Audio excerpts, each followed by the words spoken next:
I am going to play around with my Boxycharm by Ipsy August box, and I cannot be more excited. So I'm going to skip on the body scrub because it's for the body, and honestly, I don't have the guts to take you into my shower with me.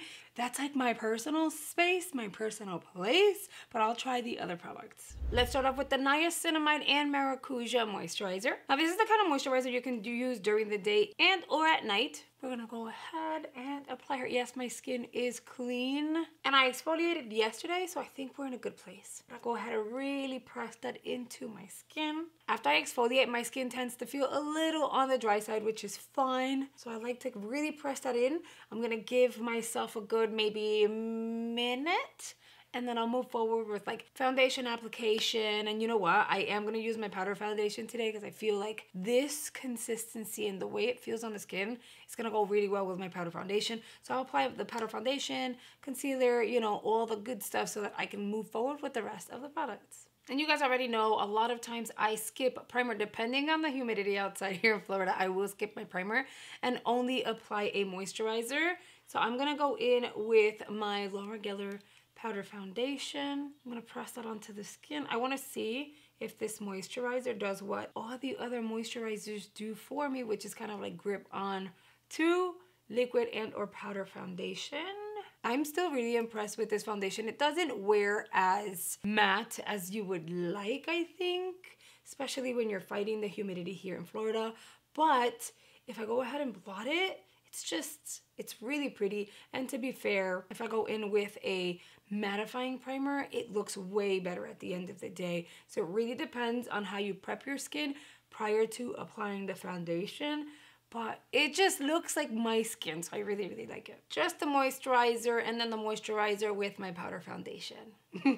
Okay, don't be mad. I moved, this is so second nature to me that I moved on over and applied basically the majority of my makeup, and I totally forgot to use these, but it's fine. I'll go ahead and use this one for my cream, oh my God, my cream blush. I'm gonna use the iconic London Trio that I got in the Icon box. I'm gonna redeem myself. I will use the angled, it's like an angled kabuki brush, but it's a complexion brush. I'm going to dip it into this shade here, but it's kind of darker than I want. So then I'll tone it down with this one. So I'm gonna go, and I love creams because you can mix shades to create, oh God, to create your own custom shade. If you see this in the shops, if you saw this as an option, if you're able to snag it, do so. It is so, but don't get scared. I'm not gonna leave it like this.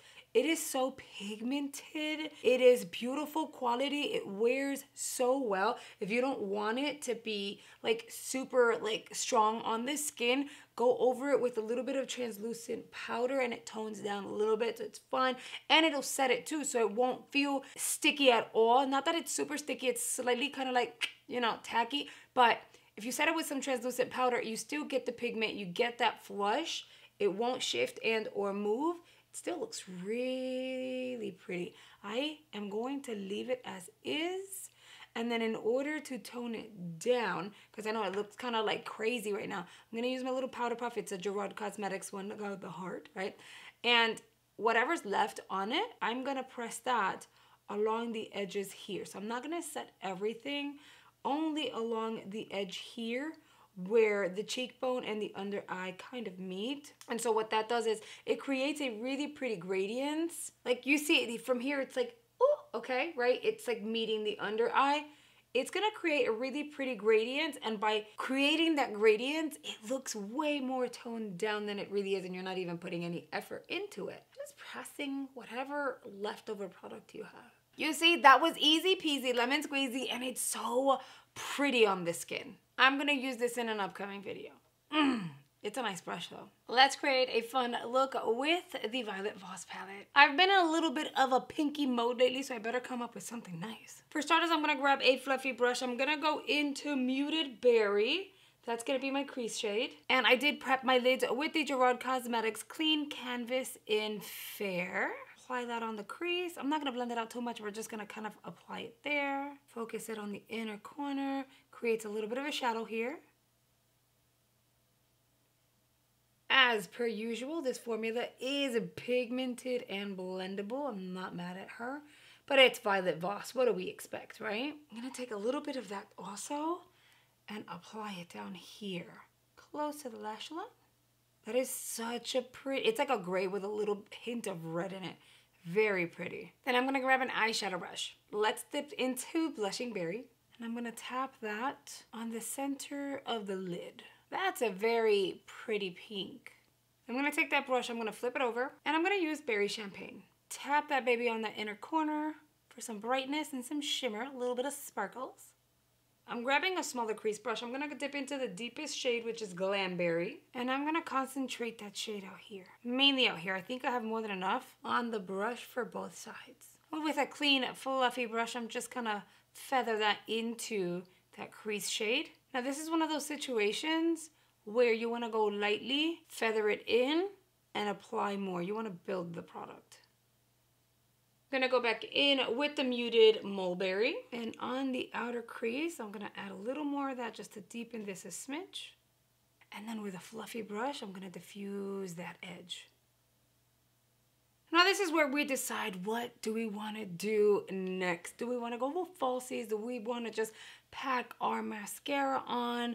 Do we deepen the under eye? I think the under eye is going to be perfect for this look. I don't want to overdo it. I think it's a great way to wear pink without being too pink. It's a very wearable way of doing pink. But yeah, we really need lashes for this look. All right, I went with an accent lash today.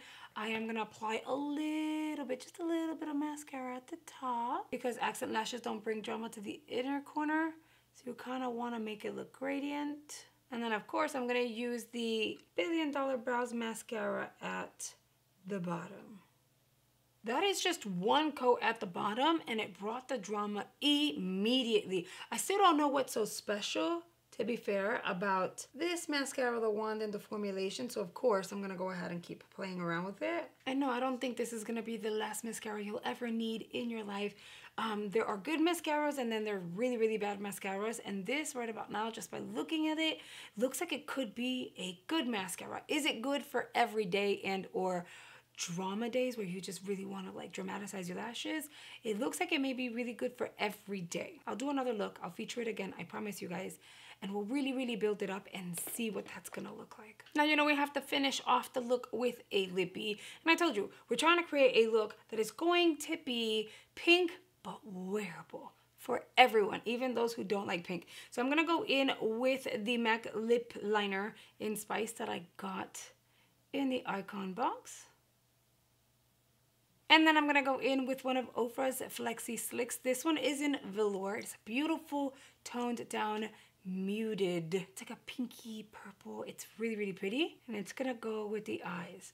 This is gonna be great for people who love pink and or are not really into pinks or pinky nudes, but want like a little kiss of pink on their lips. Oh my god, I picked this shade perfectly because it goes with the eyes so well. All right, you guys, and here is the completed look. I'm actually obsessed with it because people are doing a lot of Barbie looks, and I already told you guys I'm more of a G.I. Joe, kind of like a Power Ranger girl versus a Barbie girl. But pink is such a pretty color to play with, and it creates such beautiful looks, and everyone's doing really bright, vibrant, shimmery, like in your face, very Barbie looks, but we can tone the pink down a little bit and make it wearable for everyone. A little more universal. As always, make sure you chime on in the comment section below. Let me know, is this more of a pinky look that you would rock, or you're like, absolutely not, we're not doing pink at all? And if you haven't seen my Ipsy unboxings for the month of August, girl, the Icon box, the Boxycharm box, and the Glam bag are already up. Make sure you go check them out. My Icon try-on is already up as well. I really think you'll enjoy that video, so if you haven't checked it out, make sure you do. And if you're new here, I want to invite you to join a little family here on the YouTube by hitting the subscribe button below. I upload 6 days out of the week because I want to make sure I have fun, ongoing content for you guys at all given times. I'm going to go ahead and recommend 2 videos here on screen I'm hoping you'll consider checking out. And if you do, I will see you guys over there. Bye, guys.